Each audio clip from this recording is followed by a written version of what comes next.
So my name is Steven Freedman.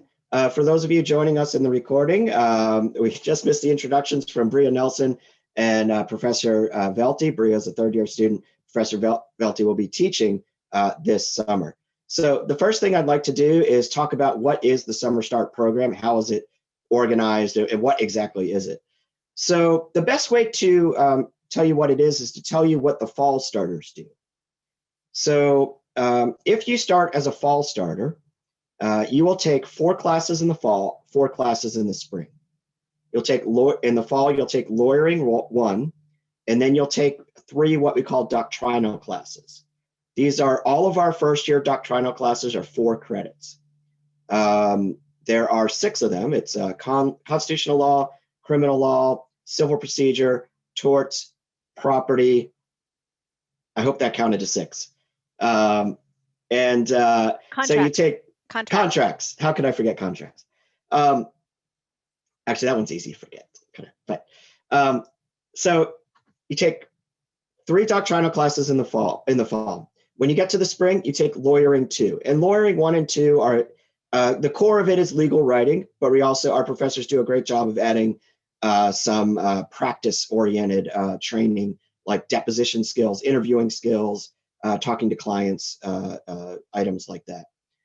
So in the spring, you take lawyering 2, and then you take the other big 4-credit doctrinal classes. So 4 classes in the fall, 4 classes in the spring. I'll hold up my fingers.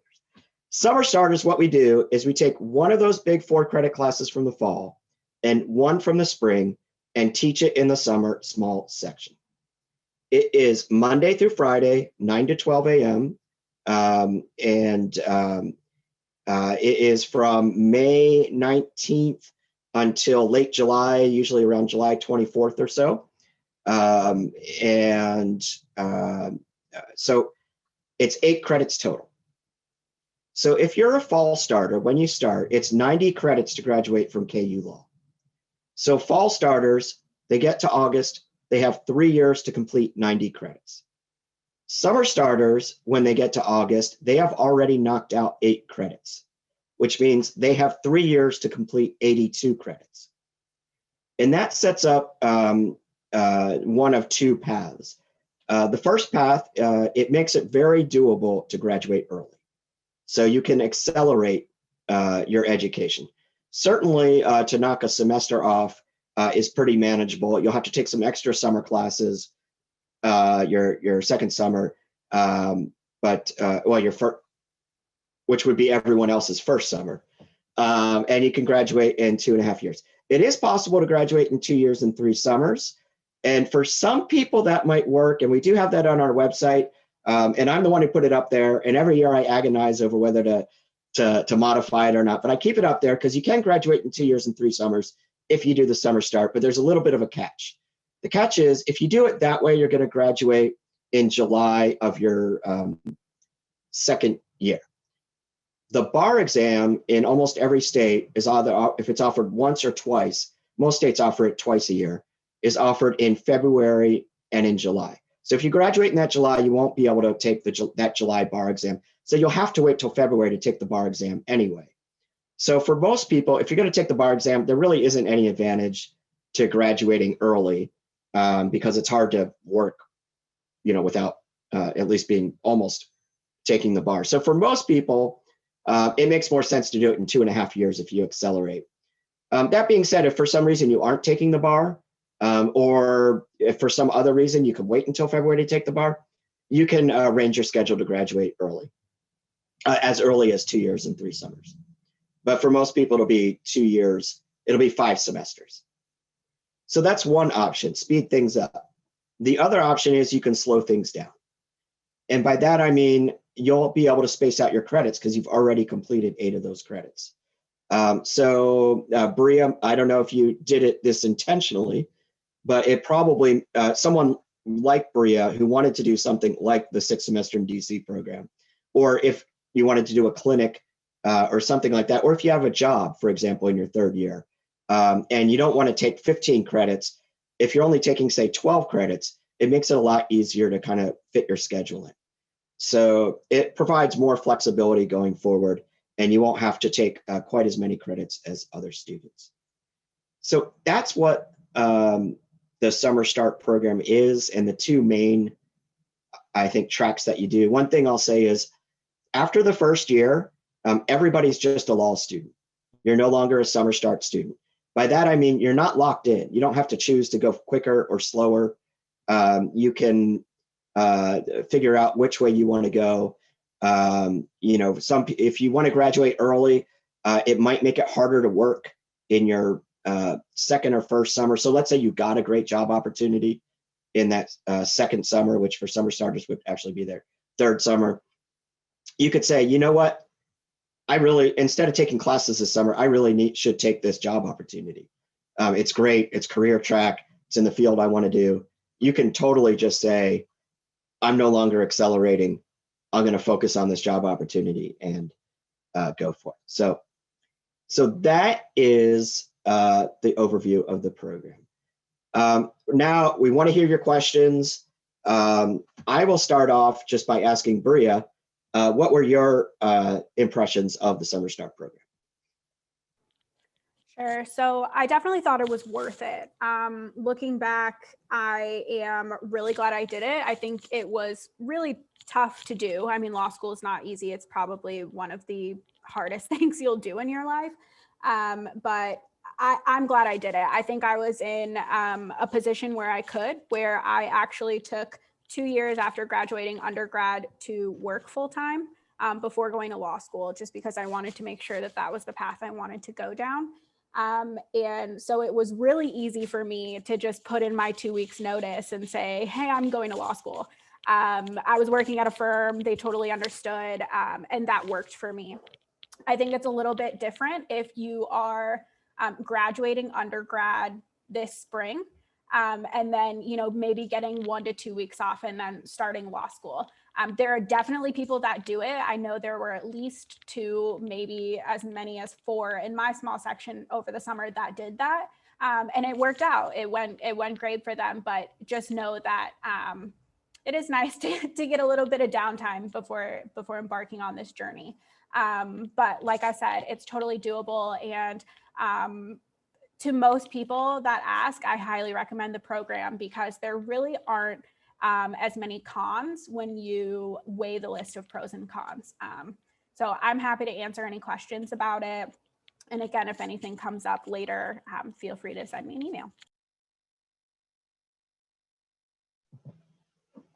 Okay, who's got questions? And I should make special note to Olivia. Olivia actually was admitted today, so congratulations, Olivia.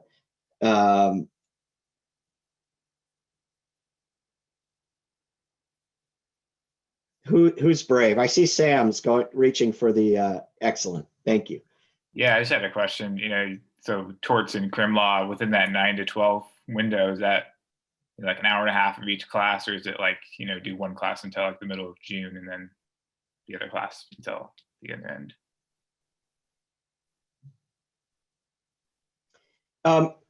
What we do is each 4-credit class, we actually break it into 2, I guess, Part A and Part B.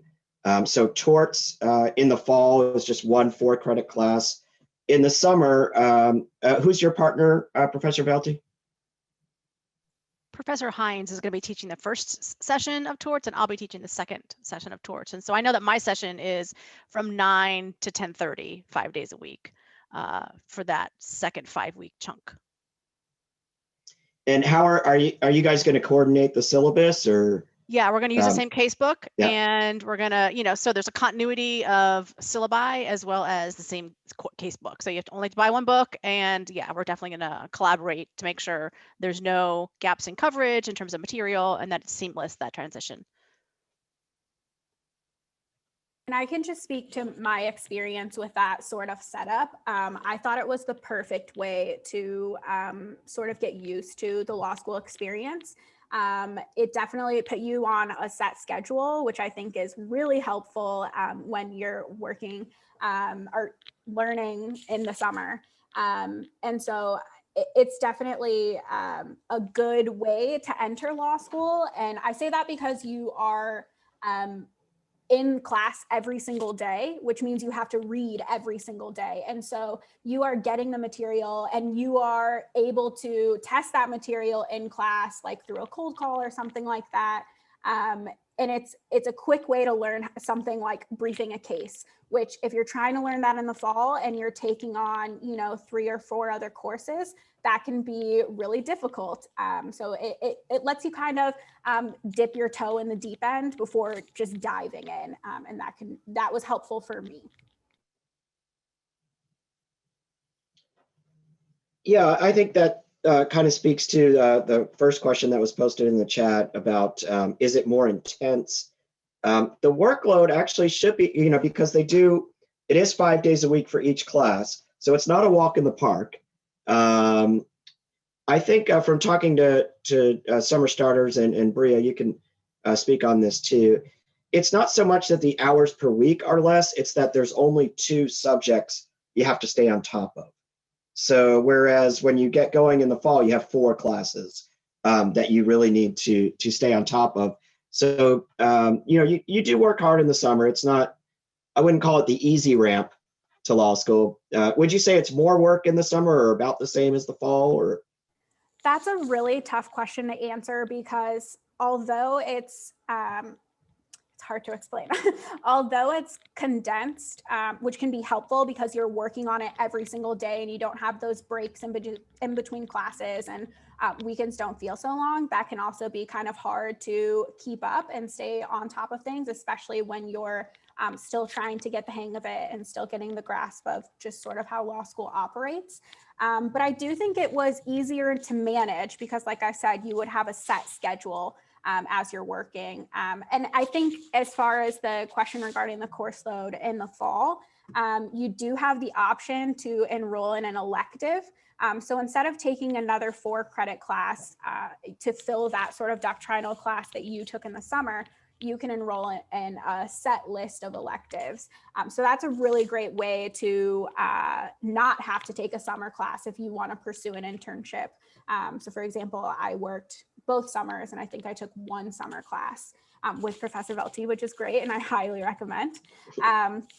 But yeah, so I think it's a really great way to sort of stay on top of those credits. So you're not having to take 17 credit hours in a semester later down the road.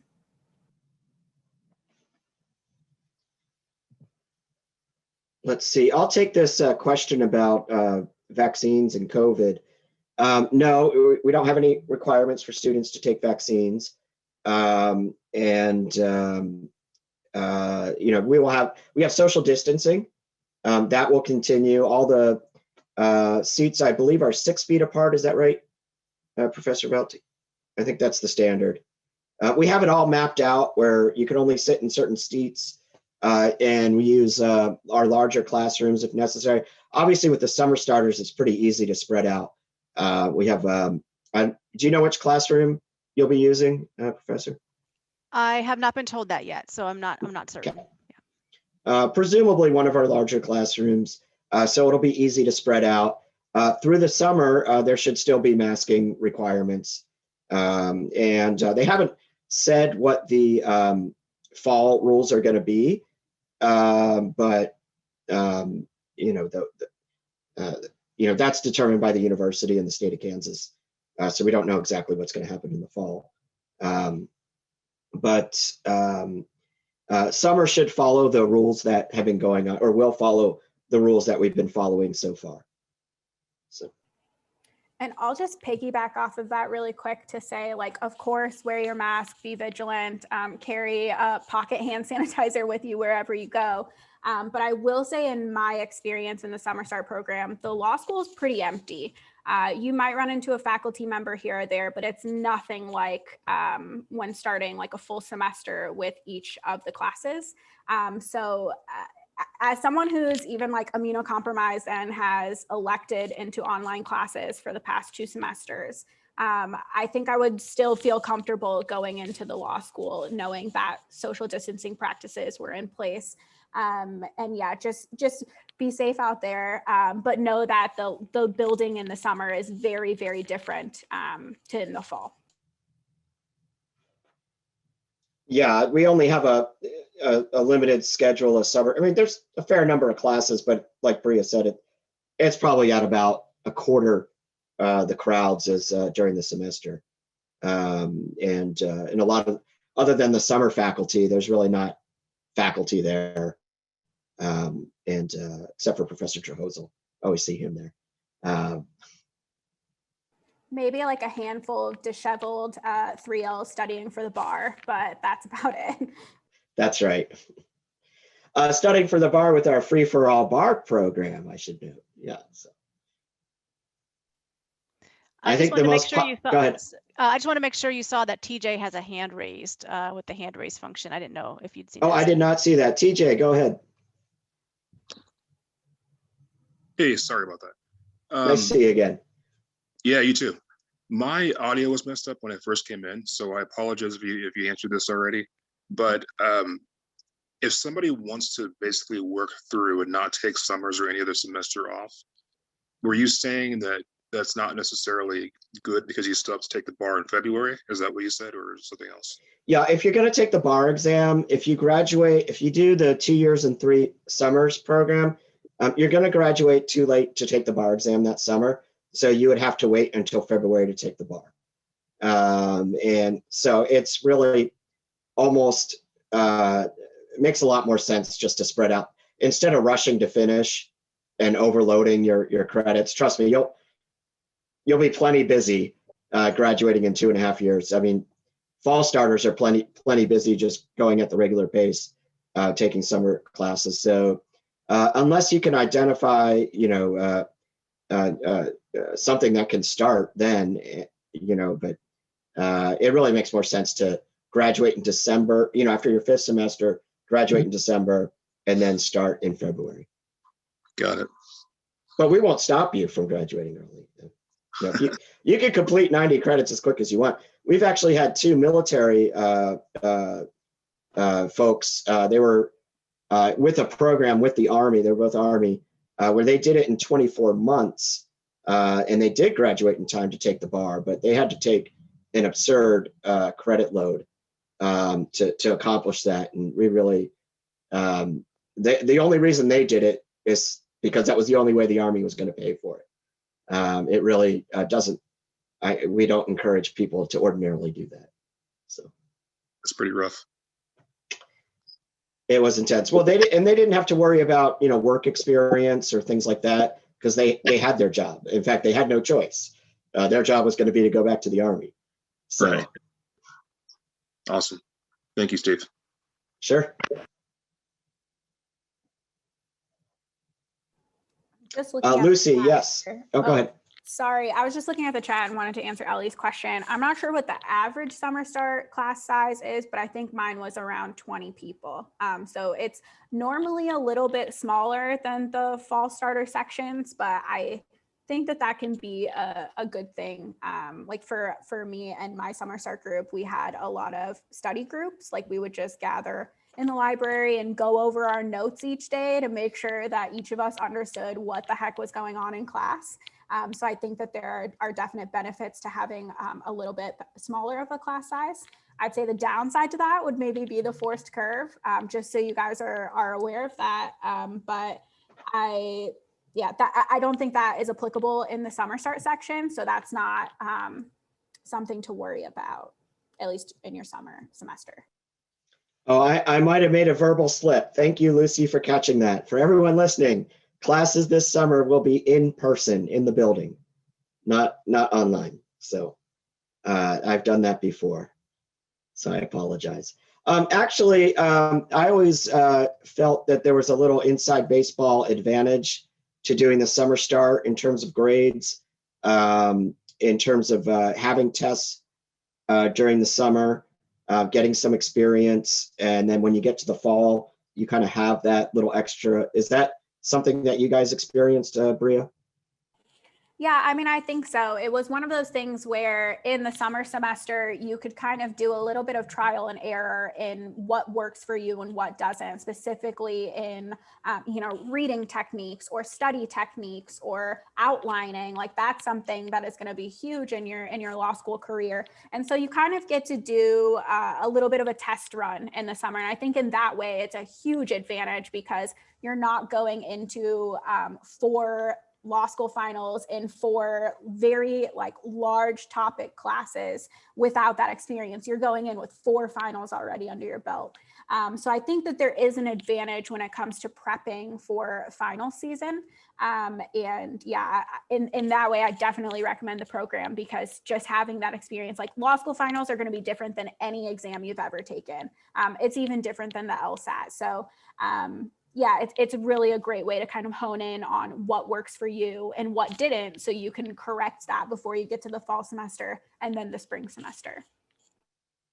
Yeah, and to get back to the class size, the target is 17 to 22. If I go above 22, the lawyering faculty are on their least, they don't like me because then the class is too big. So we do try to keep it 17 to 22 students. We've done that, I think, pretty much every year I've been here. And so the way that works is you'll have that small section in the summer. You stay with the small section through the fall and spring. It can be a little tricky. In some years, we've had to kind of divide up the summer a little bit in the fall and spring, depending on getting the class sizes all to fit together for those lawyering sections.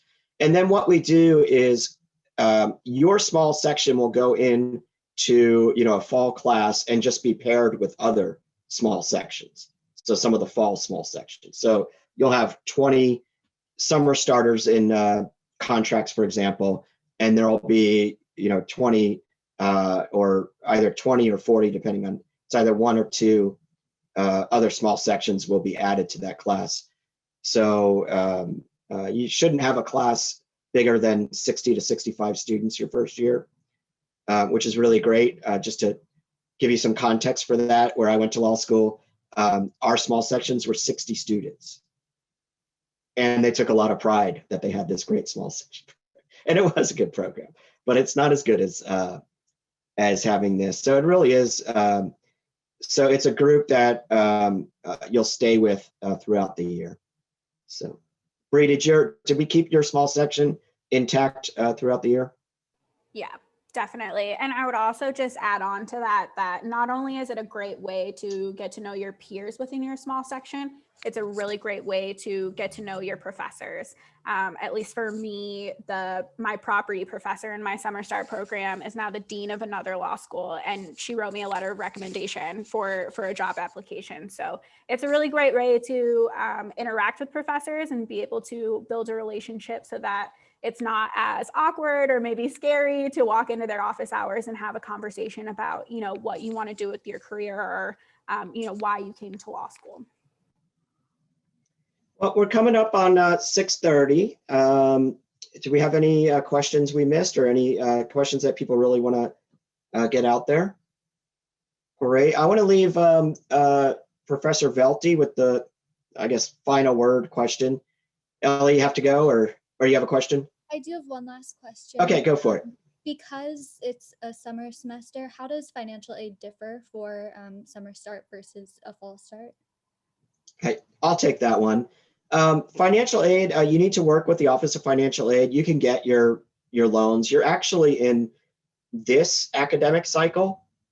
So for the loan, you'll still be able to qualify for the full amount for the rest of the year. They're familiar with our summer start program. They'll take care of you. If you have a scholarship, normally we distribute scholarships. We split it equally, fall and spring. But if you're a summer starter and you want to divide it in thirds instead of halves, you can notify Mallory and it'll be the same total amount for the year, but we can put 1/3 of that in the summer, then you get 1/3 in the fall and 1/3 in the spring. If you're lucky enough to have a full scholarship, congratulations. And well, I shouldn't say lucky, but if you've received one of those, Summer Start's fully covered. So, but Thank you so much. you're picking up the round at the after party. So, Professor Velte, I'll just ask a real softball question because I'm the admissions guy. I love softball questions. Good. Tell me, are you looking forward to the Summer Start and why? Yes, I am. This is going to be my first time teaching the Summer Start, and I am excited about it kind of for reasons that Bria touched on, which is, when I'm teaching in the fall or the spring and I have multiple classes and I have to serve on my committees and, my time is stretched thin, I always make time for students, but in the summer, it's just slower. I don't have committee work obligations. I'll only have this one class with fewer students than as is normal. And so I'm really looking forward to building kind of deeper relationships more quickly with the students, which, I love teaching, and this is why I do my job, is because of all of you. And so I will be just teaching and doing some writing in the summer, but the teaching part is what really kind of gets me going. So I am really excited to hopefully get to know some of you this summer on a much more intimate basis, because there's just fewer of you to build those relationships with. So I think they get, like I say, built more quickly and more deeply, and can continue throughout your 3 years or 2.5 years, whatever it might be, in Green Hall. So congratulations on being admitted to law school. It's huge. And I loved law school so much, I came back to teach. So I think it's a great choice and a great place to be here at KU. It's a really special place. So I hope to see you in the summer.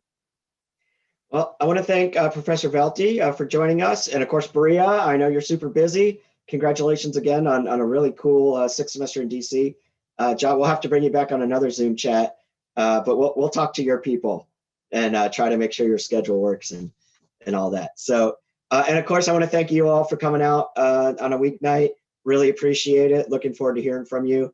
And if you have any more questions, you know how to reach me. I'll put it on here, but it's friedman@ku.edu. You guys all have my email.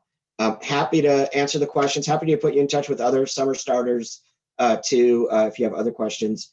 And thanks for joining us. Have a great night.